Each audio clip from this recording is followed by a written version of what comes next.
नमस्ते, मैं डॉक्टर मीनाक्षी उपाध्याय तिवारी आप सबका अपने YouTube चैनल ज्ञानपथ में स्वागत करती हूँ। आज मेरी चर्चा का विषय है एक स्टोरी जिसका नाम है गान परीक्षा। गान परीक्षा जो स्टोरी है वो पूर्ण पात्रम से ली हुई है। तो चलिए हम स्टार्ट करते हैं अपनी स्टोरी। एक बार की बात है, स्वर्ग लोक के दो देवता नारद और तुम्बर ये दोनों ही संगीत कला में बहुत ही निपुण थे। इनका जो संगीत था उसे सुनकर देवी देवता यही कहते थे कि ये दोनों देवता जो हैं ये विश्व के सर्वोत्कृष्ट संगीतकार हैं। दोनों में कंपटीशन बढ़ता गया। एक दूसरे से कंपटीशन में जीतने के लिए इन लोगों में इतना जेलस आ गया कि जहाँ भी ये कहीं कंपटीशन में मिलते थे एक दूसरे को नीचा दिखाते थे, अपशब्द बोलते थे। जैसे अगर किसी कंपटीशन में दोनों चले गए, नारद और तुम्बर, अगर नारद जी ने कह दिया कि तुम्बर तुम्हारा संगीत मेरे सामने वैसे है जैसे एक हाथी के आगे छोटी सी चींटी। अब इसका उत्तर देते हुए तुम्बर क्या कहते थे, हे नारद तुम्हारा संगीत मेरे संगीत के आगे वैसा है जैसे बहुत बड़े सागर में छोटी सी पानी की बूंद। अब दोनों लड़ते रहते। अब सभी देवता परेशान हो गए थे इनकी लड़ाई देखकर। तो देवताओं ने उन दोनों को सजेशन दिया कि इसका जो सलूशन है वो ब्रह्मा जी के पास है। आप दोनों ब्रह्मा जी के पास जाइए, वो डिसाइड करेंगे कि आप दोनों में से कौन बेटर है। ये सुनकर नारद और तुम्बर ब्रह्मा जी के पास चले जाते हैं और अपनी व्यथा बताते हैं। अब ब्रह्मा जी सोच में पड़ जाते हैं कि ये तो बहुत ही उनके लिए दुविधापूर्ण कार्य है। तो वो एक सजेशन देते हैं कि ये काम मेरे से नहीं हो पाएगा। अगर मैंने ये डिसीजन दिया कि नारद सर्वोत्कृष्ट संगीतकार है तो तुम्बर तुम्हारी बिरादरी के लोग ये कहेंगे कि ब्रह्मा जी ने तो पार्शियलिटी की है, पक्षपात किया है, क्योंकि नारद ब्रह्मा जी के मानस पुत्र हैं। तो दोनों नारद और तुम्बर फिर सोच में पड़ जाते हैं। वो ब्रह्मा जी को प्रणाम करके श्री हरि विष्णु जी के पास जाते हैं वैकुंठ में। अब वैकुंठ में दोनों अपनी व्यथा श्री हरि जी के सामने प्रकट करते हैं।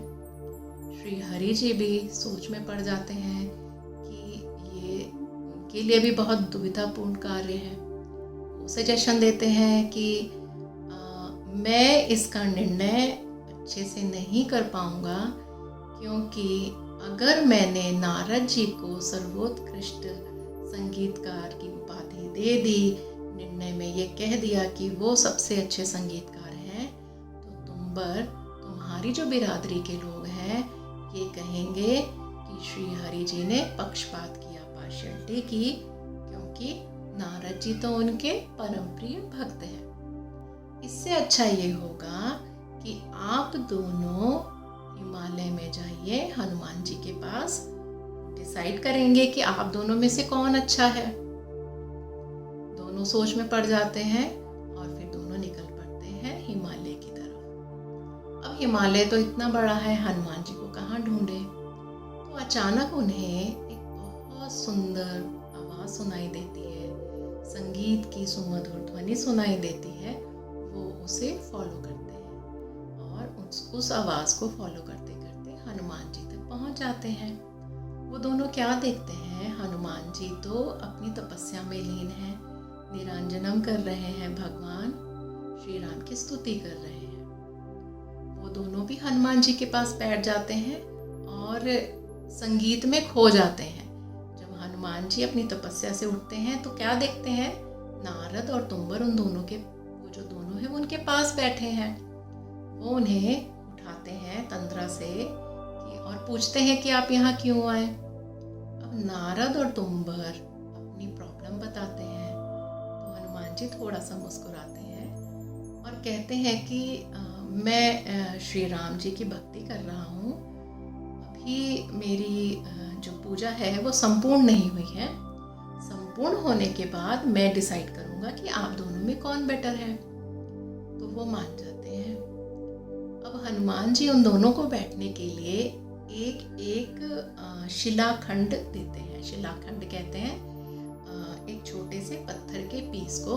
वो कहते हैं कि आप दोनों इसमें बैठ जाइए और जब तक मैं पूजा नहीं कर लेता हूँ आप दोनों प्रतीक्षा कीजिए। तो वो दोनों मान जाते हैं और दोनों अपनी सीट ले लेते हैं। दोनों पत्थर की उस सीट पर बैठ जाते हैं और हनुमान जी अपनी आराधना आरंभ करते हैं और सुमधुर संगीत में श्री राम जी की स्तुति गाते हैं।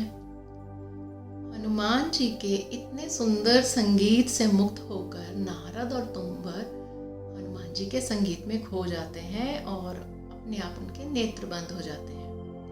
इधर हनुमान जी अपनी पूजा संपूर्ण करते हैं और उठकर उन दोनों के पास आते हैं और उठाते हैं कि अरे जागो, आप लोग सो क्यों गए। तो वो दोनों कहते हैं कि आपकी जो संगीत की ध्वनि थी उसमें हम मंत्र मुग्ध हो गए और हमें पता भी नहीं चला।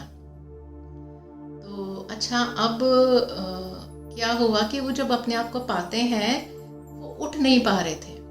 उठ क्यों नहीं पा रहे थे? जब हनुमान जी स्तुति कर रहे थे तो हनुमान जी के संगीत की जो ध्वनि की तरंगे थी उससे उन दोनों की जो सीट थी पत्थर की वो मेल्ट हो गई थी। मेल्ट होने से क्या हुआ, वो दोनों अंदर धंस गए, उन्हें पता भी नहीं चला। तो जब उठने लगते हैं तो वो अपने आप को पाते हैं कि वो तो स्ट्रक हो गए हैं और कहते हैं कि हनुमान जी को कि हमें बाहर निकालिए। तो हनुमान जी मुस्कुराते हैं कि नहीं, अभी नहीं, अभी तो आपकी गान परीक्षा का समय है। अब आप दोनों को अपने अपने गाने से इस रॉक को फिर से मेल्ट करना है, जिसके गाने से ये जो पत्थर है, शिलाखंड के टुकड़े मेल्ट हो जाएंगे, पिघल जाएंगे और जो बाहर आ जाएगा वो सर्वोत्कृष्ट संगीतकार होगा। दोनों इस शर्त को मान लेते हैं। तो पहले तुम्बर गाना आरंभ करता है। तुम्बर बहुत अच्छा संगीत आरंभ करते हैं, लेकिन उनके संगीत से जो शिलाखंड था, पत्थर की जो सीट थी, वो थोड़ी सी भी मेल्ट नहीं होती है, पिघलती नहीं है। उसके बाद बारी किसकी? नारद जी की। नारद जी भी अपनी संगीत के ताने छेड़ते हैं।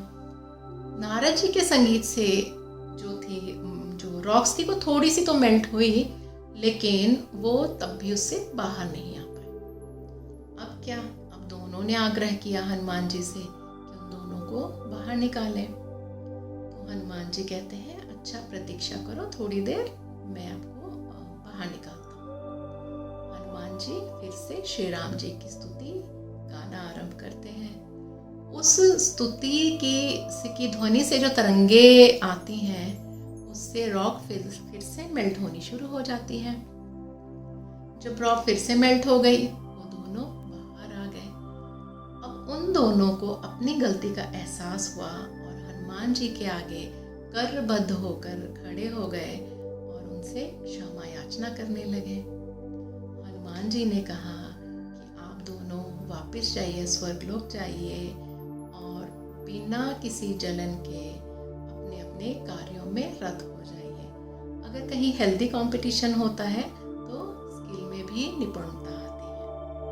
तो ये थी स्टोरी गान परीक्षा की। आप लोगों को कैसी लगी और इससे हमें टीचिंग क्या मिलती है? टीचिंग हमें यही मिलती है, the accomplished person should not be arrogant. Arrogance decline honor और respect. So ये थी हमारी स्टोरी गान परीक्षा। अगले वीडियो में हम मिलेंगे नए टॉपिक के साथ। लेकिन हाँ, मेरा वीडियो लाइक करना, सब्सक्राइब करना, शेयर करना, कमेंट करना मत भूलिएगा।